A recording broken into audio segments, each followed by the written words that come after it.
what I have done is I have this twin stick demo extension. This is an extension where you get to practice in a combat simulator against Fredric, Cedric's evil twin. And so the one with the mustache. That's how you know. Yes, yeah, that's the signature evil. I think he's got a red cape too, so that there's Nice. some. Nice. You can't really tell because he's a blue hologram in this sprite. So, but just know in your mind that there's a red cape. Yeah, exactly. So we're gonna see what happens when I launch this, if anything happens. Okay, cool. So this extension was sort of a demo, and the problem is that I did make it so you can die, and it's hard to talk about it and play it at the same time. But so what you can see there is like I'm clicking the mouse, and these projectiles, which are just traffic cones, because there aren't actually any projectiles in TwilioQuest, are shooting out at me, and then when they collide with these evil Cedric holograms, the holograms disappear. And then what you'll also see is that these towers are kind of shooting their own projectiles towards me, the player. And when they collide with me, I get kicked back out of the level. And so currently, this requires a little bit. I really want to beat it, but I don't know if that's going to happen while I speak. You got to go quick, I think, and just spam the mouse a lot. And then I die immediately. Okay, anyway, what I was going to try to show is once you hit them all, we also have another state change where everything stops shooting. And so that kind of demos that you can kind of spawn arbitrary entities, give them velocity, direction dynamically.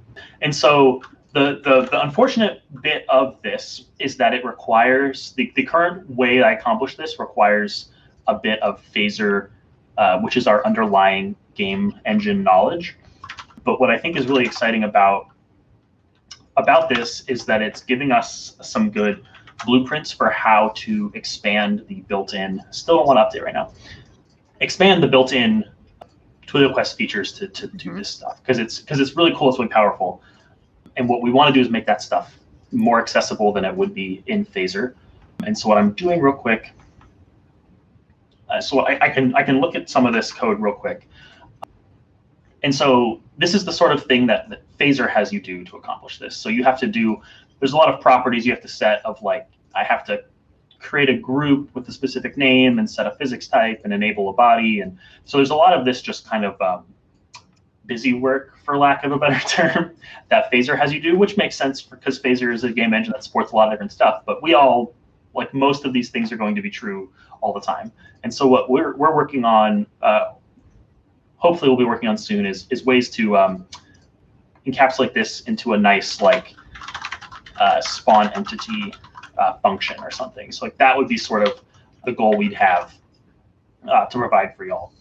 Because yeah, it is a lot of fun, and I think one of the core features that we kind of think would help a lot for scripting is just spawning an arbitrary thing after the game has started running, and then moving stuff. I think those are two things that's just going to really unlock y'all's creativity and ours, I guess, because I got to shoot things with traffic cones. And I got a request that you turn that into cats. Yeah, that's true. See, it's helping everybody. But this is the kind of stuff where it's like, I don't necessarily want y'all to have to do this stuff. The caveat being, if you are interested in Phaser or have some experience in that or whatever, and you want to get into that, you can already do it right now. So because this is stuff that I did, nothing in here is privileged necessarily. The data APIs are totally publicly available, and we do super encourage you to mess with that if you want to. But this is definitely like the advanced modder sort of way of messing with stuff, which is not necessarily the way we want to make this easier to do, I guess is what I'm trying to say here.